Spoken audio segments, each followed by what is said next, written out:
જૂનાગઢ ભાજપ જિલ્લા પ્રમુખ કિરીટ પટેલ કે જેમની સામે આચાર સંહિતા ભંગની ફરિયાદ નોંધાઈ છે। લોક પાર્ટીના ઉમેદવાર અલ્પેશ ત્રાબડિયાએ ચૂંટણી અધિકારીને ફરિયાદ કરી છે। કિરીટ પટેલે વંથલી તાલુકા પીપલાણા ગામમાં ધાર્મિક સ્થાને સભા ગજવી આચાર સંહિતા ભંગ કર્યાનો આરોપ અલ્પેશ ત્રાબડિયાએ લગાવ્યો છે। તો હાલ આચાર સંહિતા અમલી છે। આચાર સંહિતા ભંગની ફરિયાદ નોંધાવા પામી છે। જૂનાગઢ ભાજપ જિલ્લા પ્રમુખની સામે આચાર સંહિતા ભંગની ફરિયાદ નોંધાઈ છે। સંવાદદાતા પ્રતિક પંડ્યા આપણી સાથે જોડાયા છે વધુ વિગત સાથે।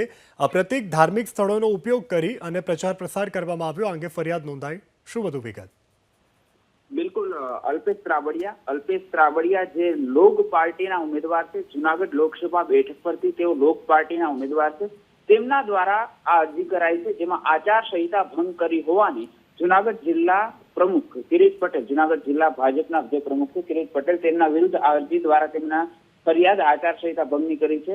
તેમનું કહેવું છે કે વંથલીનું જે પીપલાણા ગામ છે, વંથલી નજીક પીપલાણા ગામ આવેલું છે, ત્યાં તાજેતરમાં ભાજપની એક સભા યોજાઈ હતી। આ સભા ધાર્મિક સ્થળ નજીકમાં યોજાઈ હતી।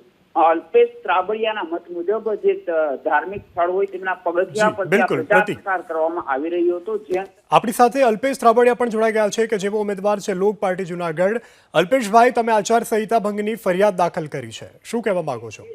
એમાં એવું છે કે પીપલાણા ગામે જી મંદિરના પરિસરમાં હેલો જી જી બિલકુલ, તમારો અવાજ આવી રહ્યો છે અલ્પેશભાઈ। મંદિરના પરિસરની બહાર પગથિયા ઉપર એક સભા ભરેલી હોય એવું પોસ્ટ જિલ્લા ભાજપ પ્રમુખ કિરીટ પટેલે ફેસબુક ઉપર મૂકેલું છે। બિલકુલ, પોસ્ટ જોતા મંદિરમાં માથે બે બોર્ડ લાગેલો છે, પછી મંદિર પ્રિમાઇસીસ દેખાય છે। તો કોઈ પણ મંદિર કે મસ્જિદ પ્રિમાઇસીસમાં કોઈ પણ પ્રકારનું રાજકીય કાર્યક્રમ કરવાની ચૂંટણી પંચની સદંતર મનાઈ છે।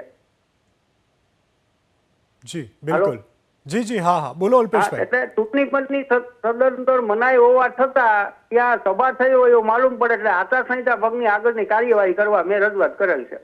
જી અલ્પેશભાઈ, એબીપી અસ્મિતા સાથે વાતચીત કરવા બદલ આભાર। તો જિલ્લા ભાજપ પ્રમુખે પોતાના ફેસબુક ઉપર આ પોસ્ટ મૂકી હતી। જિલ્લા ભાજપ પ્રમુખે ફેસબુક પર પોસ્ટ મૂકી તેવું અલ્પેશ ત્રાબડિયાએ જણાવ્યું છે। તેઓને વિરુદ્ધ ચૂંટણી પંચમાં ફરિયાદ કરવામાં આવી છે।